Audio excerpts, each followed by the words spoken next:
Hello young boys and girls, electrostatics की एक problem है जिस पे अभी चर्चा करने वाले हैं हम लोग। देखो क्वेश्चन क्या है।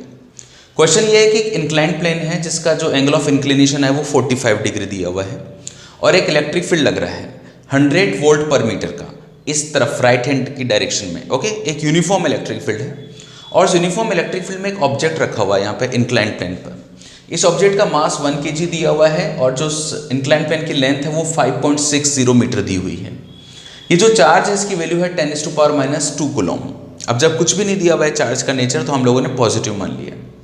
कोएफिशिएंट ऑफ फ्रिक्शन दिया हुआ है सरफेस का 0.1 और हमें बताना है कि इसके जो टॉप मोस्ट पॉइंट है वहां से लेकर नीचे तक आने में कितना टाइम लगेगा। तो देखो फिजिक्स का कोई भी क्वेश्चन जब अपन लोग सॉल्व करते हैं तो हमें एक क्वेश्चन को सॉल्व करने के पहले देख लेना चाहिए कि क्या क्या हमें गिवन है और हमें क्या निकालना है और उसके अकॉर्डिंग एक छोटा सा प्लान कर लेना चाहिए। तो मुझे यहाँ से लेकर और यहाँ तक आने का टाइम चाहिए और मेरे को ये लेंथ भी दे रखी है। तो ये तय हुआ कि ये आएगा तो नीचे और जब नीचे आएगा तो मुझे इसका एक्सेलरेशन निकालना चाहिए और क्योंकि मेरे को डिस्प्लेसमेंट दिया हुआ है तो मैं सेकंड इक्वेशन लगा के s = ut + ½ at² की इक्वेशन लगा के यहाँ से आते का टाइम निकाल सकता हूँ। ठीक है, ये तो मेरा प्लानिंग हो गया।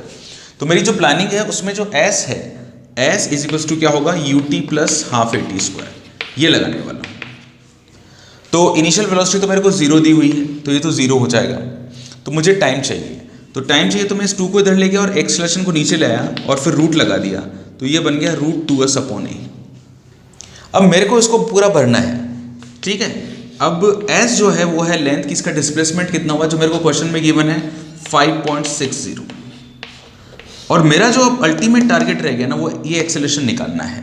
ठीक है ना, ये जो फिल इन द ब्लैंक है इसको पूरा करना है। मुझे एक्सेलरेशन चाहिए यहाँ से यहाँ तक का और अगर मेरे को एक्सेलरेशन चाहिए तो एक्सेलरेशन तभी निकलेगा जब मेरे पास नेट फोर्स आएगा इस तरफ। टोटल फोर्स अगर मेरे पास में आ जाता है तो एक्सेलरेशन निकालना मेरे लिए बहुत आसान होगा क्योंकि एक्सेलरेशन बराबर टोटल फोर्स अपॉन मास होता है।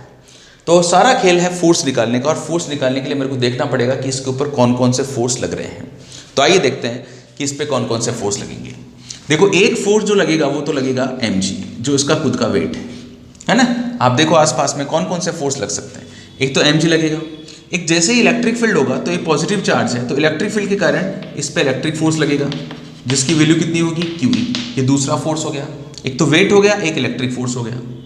तीसरा जो है ना नॉर्मल रिएक्शन लगेगा क्योंकि इसके और इस इंक्लाइंड प्लेन के बीच में कांटेक्ट हो रहा है और जहाँ जहाँ पे कांटेक्ट होता है फिजिक्स में वहाँ पे नॉर्मल रिएक्शन लगता है। ये कांटेक्ट फोर्स लग गया, नॉर्मल रिएक्शन। अब ये नीचे की तरफ आने की टेंडेंसी होगी इसकी तो जो फ्रिक्शन है वो भी लगेगा और फ्रिक्शन लग गया इस तरफ। ओके, ये कितना बेचारा सा कितना मासूम सा चार्ज है और उस मासूम से चार्ज के ऊपर कितने सारे फोर्स लग रहे हैं यार। कितने सारे फोर्स लगा दिए हम लोगों ने, वेट लगा दिया, इलेक्ट्रोस्टैटिक फोर्स लगा दिया, कांटेक्ट फोर्स लगा दिया और फ्रिक्शन लगा दिया। पर जब इतने सारे फोर्स लगते हैं फिर भी देखो ये मूव करता हुआ आ रहा है और इसने क्वेश्चन का रूप ले लिया। तो मुझे क्या करना पड़ेगा, इस डायरेक्शन में नेट फोर्स निकालने के लिए इस डायरेक्शन के सारे फोर्सेस दिखाने पड़ेंगे। तो मैं हर फोर्स का इफेक्ट देखना चाहता हूँ कि इस तरफ कितना कितना लगेगा। तो आप लोग जानते हैं कि अगर ये 45 डिग्री है तो इस mg के कंपोनेंट कर दूंगा। ये जो है ना mg के कंपोनेंट हो जाएंगे। तो मैं कंपोनेंट करके जो भी चीज़ लिख रहा हूँ ना वो यहाँ पे लिख रहा हूँ अलग से। ठीक है, इस mg के 2 कंपोनेंट होंगे, एक कंपोनेंट इधर होगा, एक कंपोनेंट इधर होगा। देखो ये एंगल 45 डिग्री है तो ये वाला ट्राइंगल अगर मैं लेता हूँ तो ये 45 डिग्री, ये 90 डिग्री तो ये भी 45 डिग्री हो गया। ये पूरा 90 डिग्री है तो ये भी 45 डिग्री हो गया। तो mg का ये वाला कंपोनेंट आ जाएगा mg cos 45 और cos 45 की वैल्यू कितनी होती है 1/√2 और ये वाला कंपोनेंट आ जाएगा mg sin 45 और sin 45 की वैल्यू भी होती है 1/√2। तो मैं इनको क्या करता हूँ केवल यहाँ पे लिख देता हूँ mg/√2 ये वाला कंपोनेंट और ये वाला कंपोनेंट लिख दिया मैंने mg/√2 इस तरफ। ठीक है, मैंने mg की टेंशन खत्म। मेरे पास कितनी टेंशन थी, 4 मेरे पास समस्याएं थी। कौन कौन सी थी मेरी जिंदगी में समस्याएं, mg, electrostatic force, normal reaction और फ्रिक्शन। देखो एक एक को खत्म करता जाऊंगा। mg को खत्म कर दिया, अब बात बची इलेक्ट्रोस्टैटिक फोर्स की। ये 45 डिग्री का एंगल है तो ये वही एंगल 45 डिग्री का होगा। आप लोग जानते हो ना कि 2 पैरेलल लाइंस अगर होती हैं और अगर एक लाइन ऐसे जाए तो ये वाला एंगल और ये वाला एंगल सेम होता है, इसलिए ये 45 है तो ये भी 45 डिग्री हो गया। अब इस Fe के कंपोनेंट कर दिया, एक कंपोनेंट तो इधर Fe cos 45 और एक कंपोनेंट इधर Fe cos 45। cos 45 की वैल्यू 1/√2 होती है तो Fe/√2 और Fe/√2, तो ये तो हो गया आपका Fe/√2। चलो Fe को मैं QE लिख देता हूँ ना, जिससे मेरा एक स्टेप बच जाएगा, QE/√2 और QE/√2, ये लिख दिया, ये भी खत्म। बात बची नॉर्मल रिएक्शन, तो ये तो इसी लाइन में था तो उसको मैंने ऐसे रहने दिया, दिस इज नॉर्मल रिएक्शन।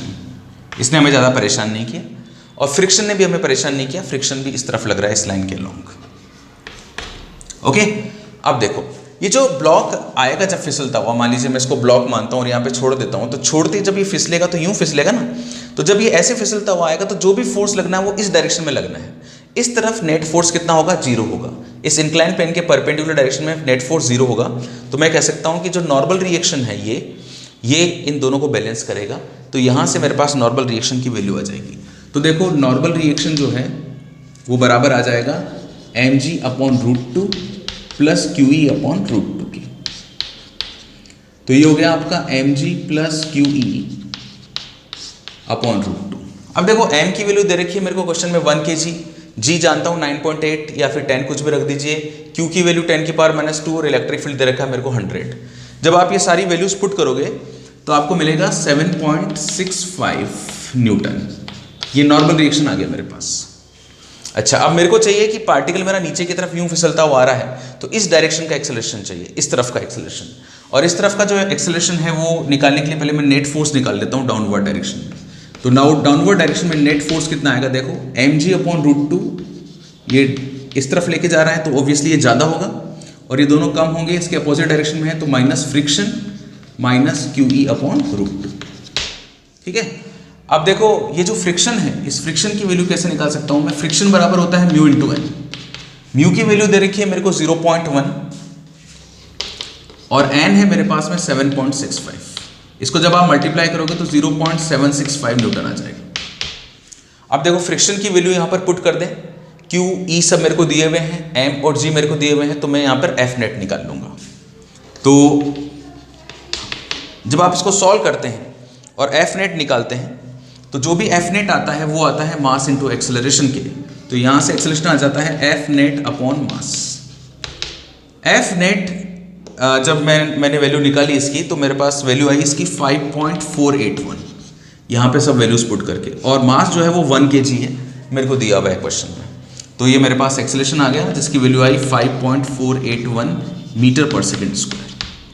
जब मैंने एक्सेलरेशन की वैल्यू ये पुट करी यहाँ पे 5.481, और जब मैंने इस पूरी इक्वेशन को सॉल्व किया तो मेरे को आंसर मिला 1.4 सेकेंड। इसको यहाँ से लेकर यहाँ तक आने में 1.4 सेकेंड का टाइम लगा। ठीक है, इस क्वेश्चन को पूरा एक बार कैलकुलेट कर लेना अच्छे से, सारे फोर्सेस के कंपोनेंट करके खुद देखना, और निश्चित रूप से आप इस क्वेश्चन को सॉल्व करते समय एंजॉय करोगे। ठीक है, बहुत कुछ सीखा होगा आप लोगों ने इस क्वेश्चन से। ऐसे आपकी कोई भी प्रॉब्लम हो आप मुझे भेजिए और मैं आपको उनके सॉल्यूशंस भी भेज रहूँगा। तो जुड़े रहिए मेरे से। मैं हूँ अरुण प्रकाश गौड़ और देखते रहिए physics with Arun Prakash Gaur. Channel को सब्सक्राइब जरूर करना है आपको, और अगर आपको इससे कुछ फ़ायदा होता है तो अपने दोस्तों को ज़रूर शेयर करें, क्योंकि कहते हैं कि शेयर करने से नॉलेज बढ़ती है। God bless you.